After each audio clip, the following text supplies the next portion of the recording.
I'm Cadet Colonel Reese, the current group commander of this unit. And tonight I have the pleasure of sharing a speech with you all. So, when I started putting together this speech, I really wanted to encapsulate in words everything that I've gotten out of my JROTC experience. However, I realized that this event does not run long enough for me to do that, because there are just too many things that have contributed into making me the person that I am today. However, there's one predominant thing that will always stick with me for the rest of my life, whether I'm in a followership or leadership position, and that is the understanding that there is nothing in this world that is more important than the impact that you can make on another person. And I say that as somebody, not only as somebody who has impacted other people, but as somebody who has been completely transformed by the people in this program. To put it shortly, JROTC has completely altered the course of my life. When I first moved to Texas, I was poor, homeless. I lived in a motel with my mom, stepdad, brother, sister, 2 dogs, and 2 cats. I'm running out of fingers before I drop the mic. So you can imagine. And I was isolated. I was insecure. I didn't have any friends at all. I didn't have the confidence to speak for myself, so I never did.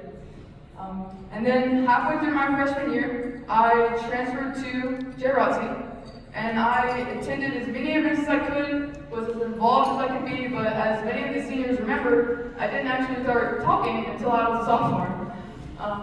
I got to meet cadets who pushed themselves out of their comfort zone, seeked pressure rather than avoiding it, and who led with a passion that I had never seen before. And I admired them because I wanted to have the ability and the courage to contribute to something that was bigger than myself, like they had been. The first picture that my mother ever took of me in my uniform was in the motel parking lot. And granted, I was a first year, so of course I was completely out of ranks, 100% oblivious to that fact. Just putting that out there. And the first single spin that I ever did was with a plastic Walmart rifle that my mom bought me in the center of my motel room. And of course, I did not have much, but I had all of the empowerment from JROTC that I needed to become who I was meant to be, the best version of myself. I will always be appreciative to Chief and Major, as they have given me the liberty to make my own decisions and mistakes, while also holding me accountable to such a high standard as a group commander. I got to be influenced by cadets such as Banks and Bordner, as many of you remember, previous group commanders, and they showed me the qualities that every great leader should have.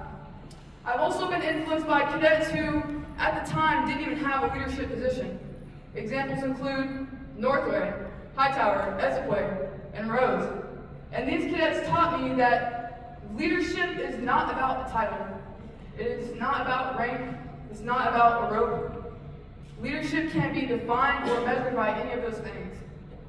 Leadership is about finding fulfillment and watching the people who you lead become who they were meant to be, the best version of themselves.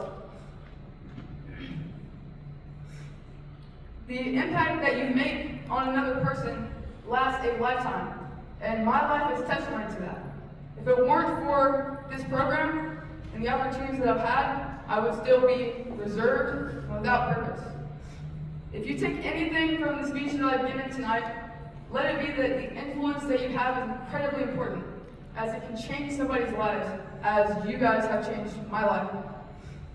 As the awards and positions are announced tonight, no matter the outcome, no matter your conditions at home, how other people perceive you, or even how you perceive yourself, understand that you have the ability to grow by making an impression on other people and by embracing the opportunities and the relationships that are offered in this unit. Thank you.